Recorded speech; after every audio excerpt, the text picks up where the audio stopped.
Pen pencil કેવું સાથે રાખજો.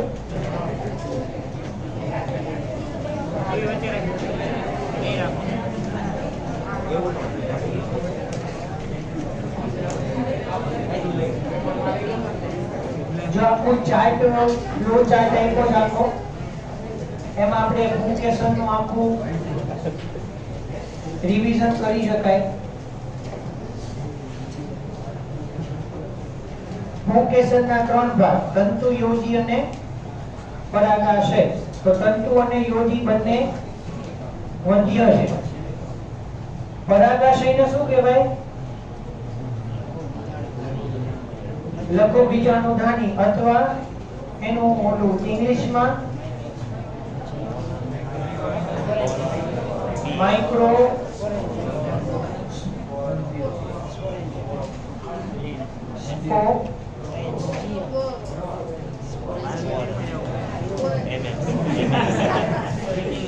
માઇક્રોસ્પોરેન્જિયમ અથવા એન્થર.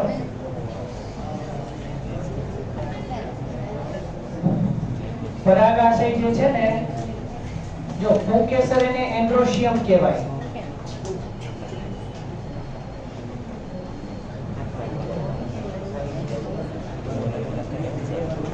બરાબર, પુંકેસર એને એન્ડ્રોશિયમ કહેવાય અને પરાગાશય જે છે એને એન્થર કહેવાય. તો આખું જે પુંકેસર ચક્ર છે ને એને એન્ડ્રોશિયમ અને એના એકમને સ્ટેમેન એટલે કે પુંકેસર. એટલે પુંકેસર એટલે સ્ટેમેન અને પુંકેસર ચક્ર. અહીંયા ચક્ર લખજો.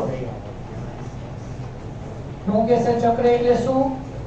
ઘણા બધા પુંકેસરો ભેગા મળીને એક આખું એનું જૂથ બનાવે.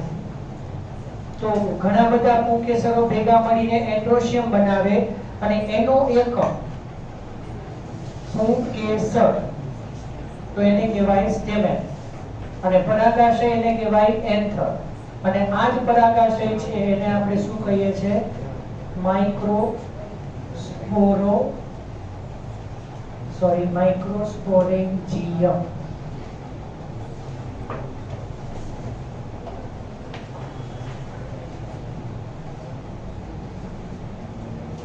હવે જો શબ્દમાં ગોટાળા થશે. જો કે બીજા ચેપ્ટર ની અંદર આપણે ભણી ગયા ભ્રૂણ પુટ વિકાસ, ભ્રૂણ કોષ વિકાસ અને ભ્રૂણ વિકાસ. જબરદસ્ત ગોટાળા થશે આ 3 પ્રશ્નમાં. એટલે બરોબર રીતે ક્લિયર રહેજો. જે જગ્યાએ આ ચેપ્ટર પૂરા કર્યા હતા એની અંદર પ્રશ્ન પૂછ્યો તો કંઈક અલગ અને લખાણો તો કંઈક અલગ. ભ્રૂણ પુટ વિકાસ, ભ્રૂણ કોષ વિકાસ અને ભ્રૂણ વિકાસ. બરોબર? હા, ભ્રૂણ પુટ વિકાસ ઓલું આપણે 7 કોષી અને 8 કોષ કેન્દ્રી વાળું દોરવાનું થાય. પછી ભ્રૂણ કોષ, પેન વાળી વાત, લીલા નાળિયેર વાળી વાત, આજે જે આપણે ભણ્યા એ. અને આપણે હજી સમગ્ર બીજના વિકાસ દરમિયાન ભ્રૂણ કોષ સંપૂર્ણ રીતે વપરાઈ જાય થોડું ઘણું બાકી રહે, એના ઉદાહરણ થોડા આપણે બાકી છે. અને ભ્રૂણ વિકાસ આખું બાકી. એટલે એમાં કારણ કે ટેક્સ્ટ બુક ની અંદર કેવું છે કે પ્રશ્ન આપણી નજરે હોય એટલે આપણને ખ્યાલ આવે કે આમાં લખવાનું આવે.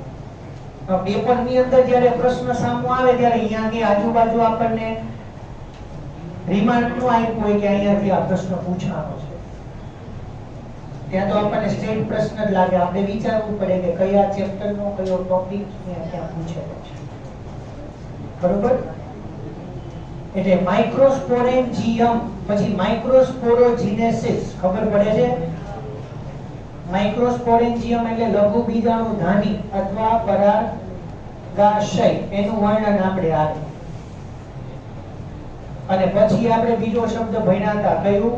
માઇક્રોસ્પોરોજીનેસિસ. એને આપણે શું કહીએ છીએ? લઘુ બીજાણુજનન. હવે અહીંયા કેવો ગોટાળો થાય જો.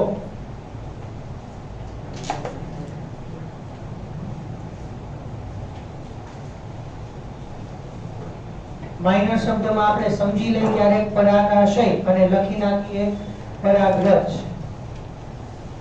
બરાબર? તો યાદ રાખજો હંમેશા માઇક્રોસ્પોરેન્જિયમ એની અંદર પરાગરજ હંમેશા પીએમસી સ્વરૂપે જ હોય અને પરાગરજ બને એ હંમેશા એકકીય જ હોય. એ જ રીતે આપણે સ્ત્રીકેસર ચક્ર, સ્ત્રીકેસર ચક્રને આપણે શું કહીએ છીએ? ગાયનોસિયમ. એનો એકમ સ્ત્રીકેસર, પિસ્ટિલ,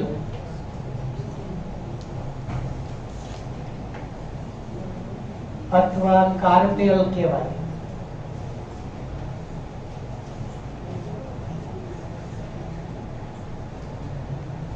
બરાબર? પછી સ્ત્રીકેસરની અંદર એક સ્ત્રીકેસરને ધ્યાનમાં લઈએ તો પરાગાસન. તો પરાગાસન માટે આપણે શું યાદ રાખ્યું હતું? પરાગરજનું પ્લેટફોર્મ યાદ આવે છે? પરાગાસન એને આપણે કહેતા પરાગરજનું પ્લેટફોર્મ, એને કહેવાય સ્ટિગ્મા.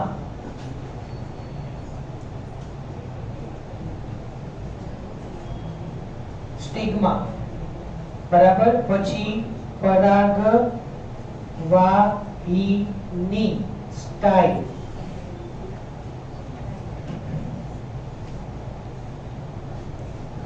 પરાગવાહિની સ્ટાઇલ.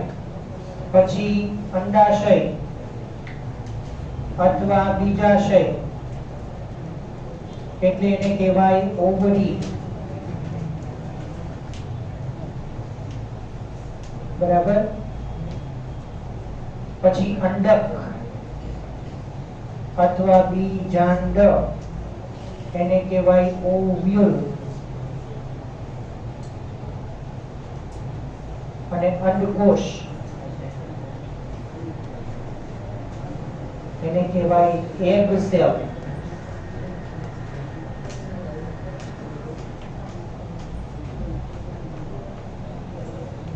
એટલે ટૂંકમાં તકલીફ અહીંયા ખાલી અમુક વર્ડની અંદર બરાબર આવી શકે.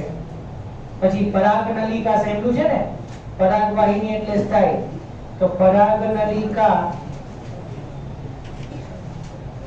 પરાગ એટલે પોલન, નલિકા એટલે ટ્યુબ, પોલન ટ્યુબ. તો પરાગ નલિકા અને પરાગવાહિની આપણને મેઇન ગુજરાતી મીડિયમમાં આ મેઇન તકલીફ પડે. એટલે આડું અવળું ન લગી જાય, ધ્યાન રાખવું કે પરાગ નલિકામાંથી પરાગવાહિની લંબાઈ.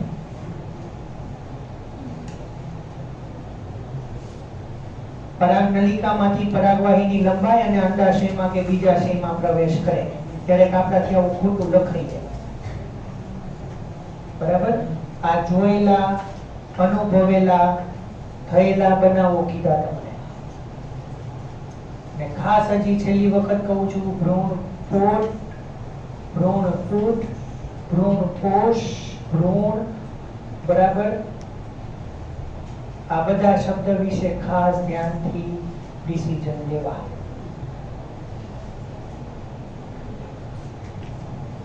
પછી જો પરાગાશય માટે બાહ્ય રચના કીધી છે દ્વિખંડીય અને ચતુષ્કોટરીય. તો એના માટે આપણે શું કીધું હતું? દરેક કોટર, દરેક ખંડ દ્વિકોટરીય છે. ખ્યાલ છે? પરાગાશયની અંદર હકીકતમાં બે ખંડ અને હા દ્વિખંડીય, પણ એક ખંડની અંદર બે કોટર. તો થઈ ગઈ ટોટલ ચતુષ્કોટરીય, 4 કોટર. પછી આંતરિક રચનામાં જો 4 દિવાલીય સ્તર આપ્યું છે, પણ ત્યાં શરત શું આવે? કોણ કહેશે? આ બધા સ્તરની ગોઠવણી ક્યાંથી ક્યાં થઈ? બહારથી અંદર ને, એટલે સૌથી બહારનું તધિસ્તર થયું. પછી હવે મને નામ આપો.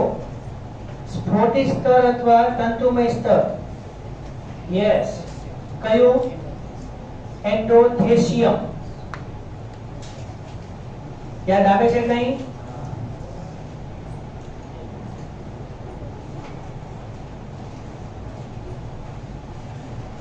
પછી સ્ફોટી સ્તર અથવા તંતુમય સ્તર અથવા એન્ડોથેલિયમ, એની આપણે ખાસિયત લઈ કીધી, યાદ છે ને?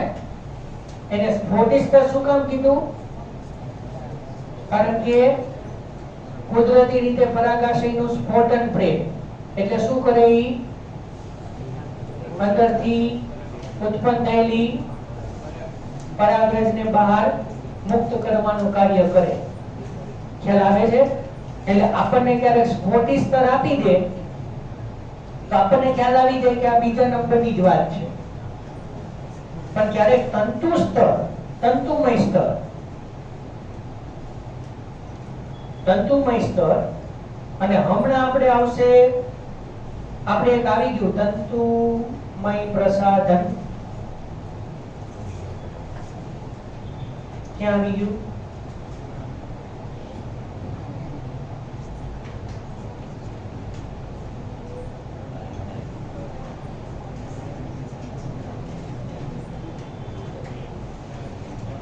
તંતુમય પ્રસાધન આપણે ભ્રૂણપૂટની અંદર સહાયક કોષોની નજીકમાં કે જે પરાગવાહિનીનો પ્રવેશ, પરાગનલિકાનો પ્રવેશ ત્યાં શક્ય બનાવે. બરાબર? ખ્યાલ આવે છે બધી વાત? પછી અંદરનું પોષક સ્તરને કહેવાય ટેપેટમ, અને એની અંદર પોષક તત્વોનો સંગ્રહ કરેલો છે.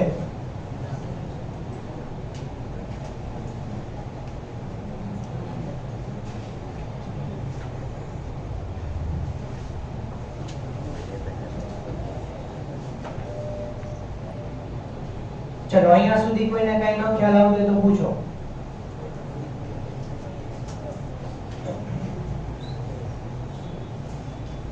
સૌથી અંદરનું જે ઓલું પોષક સ્તર છે એ પોષક ઘટકોનો સંગ્રહ કરશે, એટલે વિકાસ પામતી પરાગરજને પોષણ આપવાનું કાર્ય કરશે.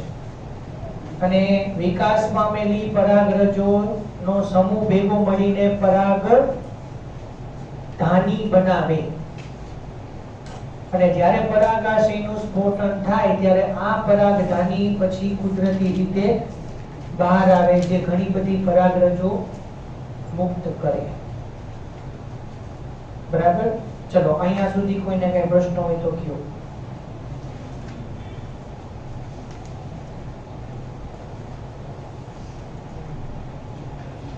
ચલો લાસ્ટ બેન્ચ. માઇક્રોસ્પોરોજિનેસિસ સમજાવો. પરાગરજનું નિર્માણ કઈ રીતે થાય?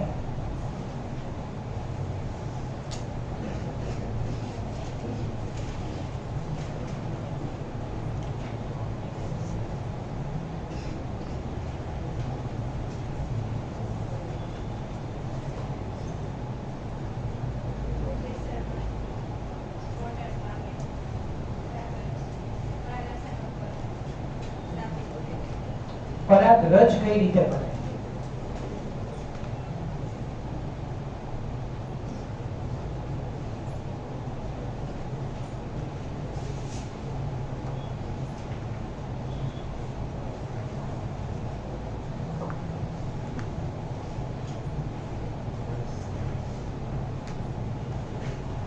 પરાગરજ કઈ રીતે બનશે?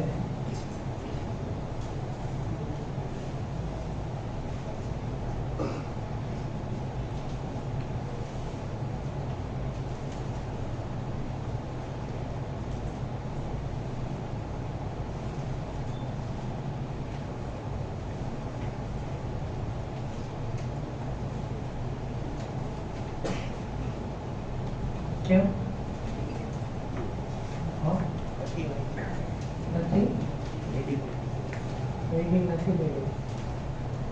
એ તો સાવ સહેલું છે. આમ બે ત્રણ વાક્યનો જ છે, આમ કઈ એટલું બધું અઘરું નથી.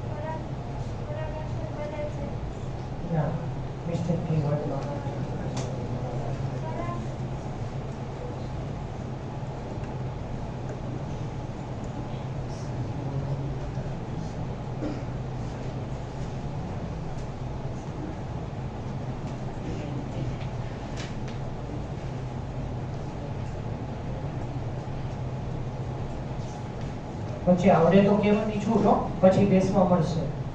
ના નથી, જે કંઈ ડિસ્કશન કરી છે એમાં વચ્ચે આવડે તો તમે જવાબ આપી શકો છો, પછી બેસવા. ત્યાં સુધી ઊભું રહેવાનું.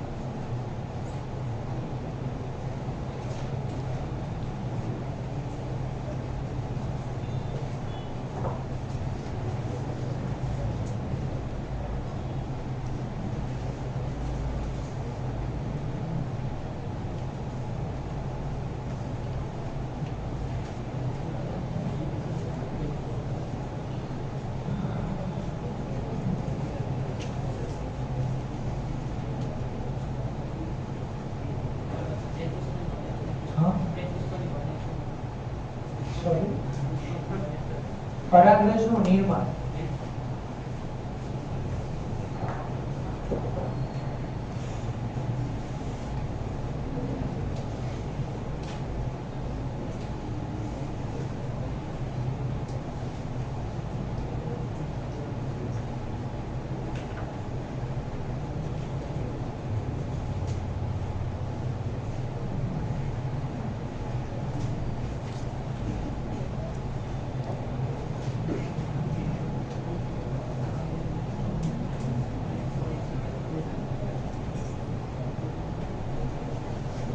એટલે છે તો ખ્યાલ હોવો જોઈએ ને કે આજે નીટ લેક્ચર છે તો સ્ટાર્ટિંગમાં પુંકેસર અને સ્ત્રીકેસર એટલું વાંચી ના આવીએ. હા, ન ભણાયું, ન લખાયું.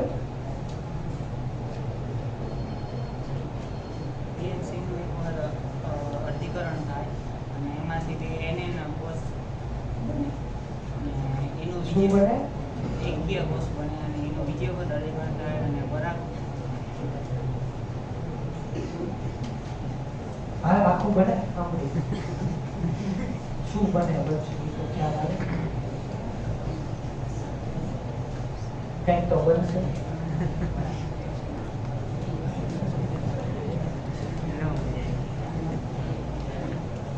જોઈ લીધું? સમજાવો. પૂરા નામ.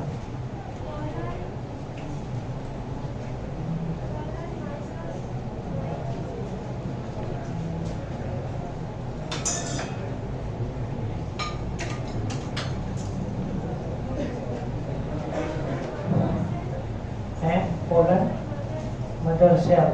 ગુજરાતીમાં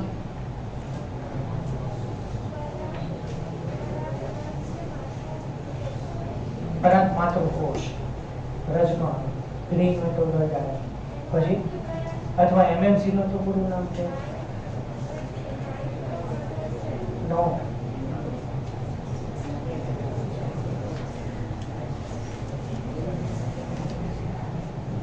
DMC નું વર્ગીકરણ થાય પરાગ ચતુષ્કોણ ફોર એમાંથી કોષરસ ઘટે એટલે 4 પરાગરજનું નિર્માણ થાય, જેમાં 3 વિઘટન પામે. ના, છેલ્લો ગોટાળો થયો. 4 એમના બદલે શું કામ ત્રણનું વિઘટન કરવું જોઈએ? એ બધી વાતો ક્યાં આવે?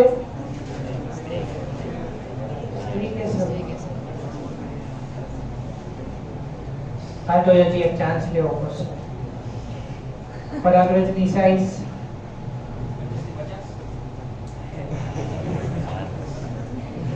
પાછળ એકમ માઇક્રો મીટર કે કિલોમીટર?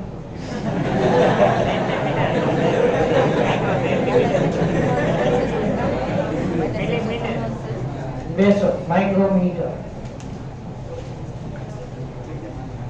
PMC MMC નું વર્ગીકરણ થાય, પરાગ ચતુષ્ક બને અને 4 સ્વતંત્ર પરાગરજ બને. પરાગરજ નું અંતર આવરણ શેનું બનેલું છે? ઉભા રહ્યા એમાંથી કોઈને. પરાગરજ નું અંતઃ આવરણ અને બહારનું આવરણ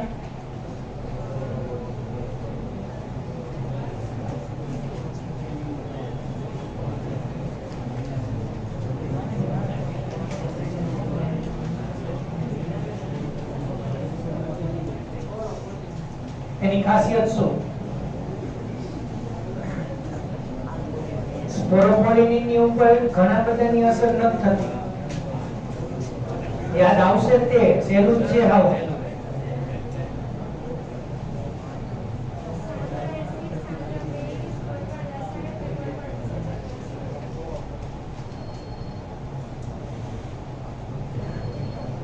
બેસો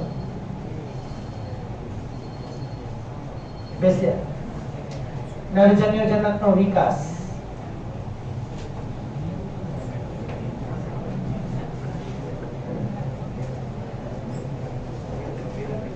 ચલ હિંટ આપો.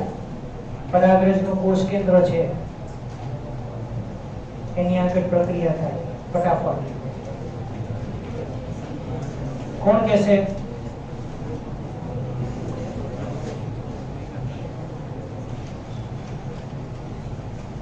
કોણ છે? હા નહીં ભાવ. નરજન્યુજનકનો વિકાસ.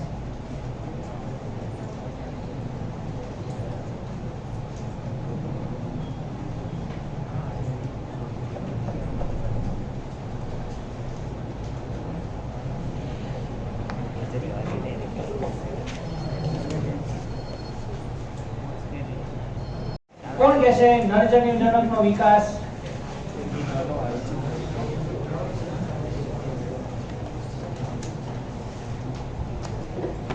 પરાગરજનું કોષ કેન્દ્ર અસમાન રીતે કોષ વિભાજન પામે એટલે મોટો કોષ અને નાનો કોષ એવી રીતે વિભાજન. મોટો કોષ એટલે વાનસ્પતિક કોષ, નાનો કોષ એટલે નરજનક. એમાં મોટો કોષ હોય એ પરાગનલિકાના ટોચના ભાગે ગોઠવાય, જે પોષક તત્વો દ્વારા પરાગનલિકાના સમયમાં વધારો કરે. નાનો કોષ એ સમાન રીતે કોષ વિભાજન કરે તે નરજનક છે. એટલે ઓલામાં એવું આવશે ને કે બરાબર છે, પરાગરજનું કોષ કેન્દ્ર સંભાજન પામી અને બે અસમાન કદના કોષો અસ્તિત્વમાં આવશે. એમાં મોટા કદના કોષને કહેવાય વાનસ્પતિક કોષ અથવા નાલ કોષ, અને નાનો જનન કોષ. પછી મોટો કોષ એમાં પોષક તત્વો હોય એ બરોબર. પછી જનન કોષનું શું થાય? પરાગનલિકા પછી જ્યારે અંડક પાસે પહોંચે ત્યારે પરાગનલિકા આગળના ભાગે તૂટી જાય છે. વાનસ્પતિક કોષ એમાં બહાર નીકળી જાય. નહીં, જનન કોષનું પછી શું થાય? ત્રિકોષીય અવસ્થા કઈ? ત્રિકોષીય અવસ્થા પછી જેમાં ત્રિકોષીય અવસ્થામાં એક વાનસ્પતિક કોષ હોય અને એક નરજનક. અને ત્રિકોષીય અવસ્થામાં એક વાનસ્પતિક કોષ અને બે નરજનક. તો બે નરજન્યો કઈ રીતે બન્યા? જે નરજનક હે હતા ને? એ સમાન કદના સંભાજન કોષ વિભાજન દ્વારા. બરાબર છે. બેસો. તો જનન કોષનું સંભાજન થાય અને બે સમાન કદના કોષો અસ્તિત્વમાં આવશે, એને નરજન્યુ કહેવાય.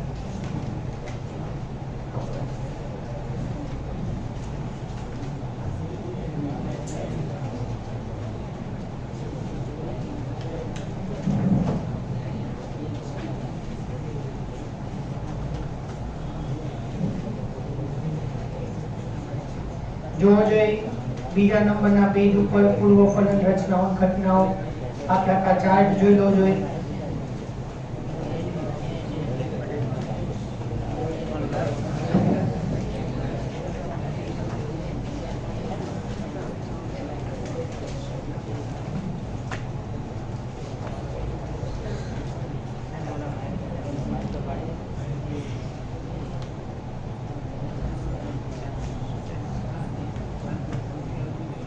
મહાબીજાણુ જનન. મહાબીજાણુ કઈ રીતે બને? તો એમાં શું આપણે લખવાનું આવે? MMC એટલે મેગાસ્પોરો મધર સેલ. મહાબીજાણુ માતૃકોષ અર્ધીકરણથી 4 મહાબીજાણુઓનું સર્જન કરે. પછી 4 માંથી 3 નો નાશ અને વધ્યું 1. એનું સતત 3 વાર વિભાજન થાય, પણ 3 વખત સમવિભાજન. જો સમવિભાજન અથવા સમસૂત્રી ભાજન, સમવિભાજન અથવા સમસૂત્રી ભાજન અને અર્ધીકરણ અથવા અર્ધસૂત્રી ભાજન બંને સરખા શબ્દ. અને 8 કોષો અસ્તિત્વમાં આવે. એ 8 કોષોમાં 3 કોષો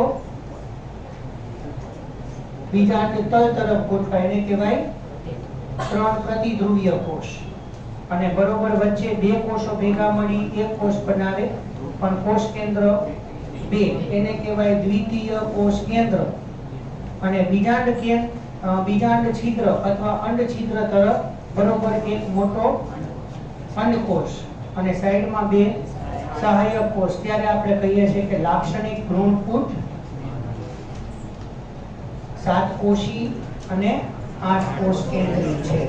એટલે મેં તમને ત્યારે પણ ચોખવટ કરી હતી કે ખાલી જગ્યા કોષ કેન્દ્રી અને ખાલી જગ્યા કોષી. તો જવાબ શું આવશે? 8 7. એટલે ખાસ ઈ ધ્યાન રાખવાનું કે 7 કોષી અને 8 કોષ કેન્દ્રી. ક્લિયર? બરાબર.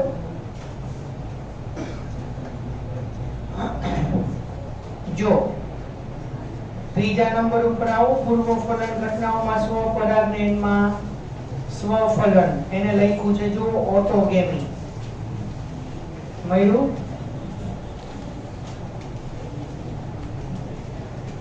અને ગેઇટોનોગેમી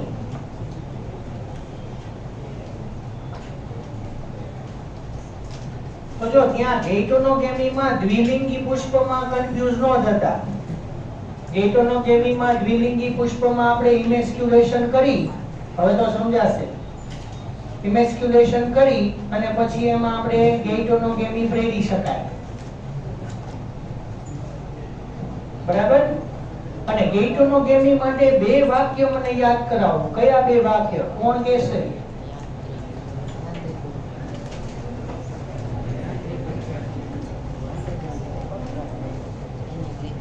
કાર્યાત્મક રીતે પરપરાગનયન છે અને જનીનિક દ્રષ્ટિએ સ્વફલન.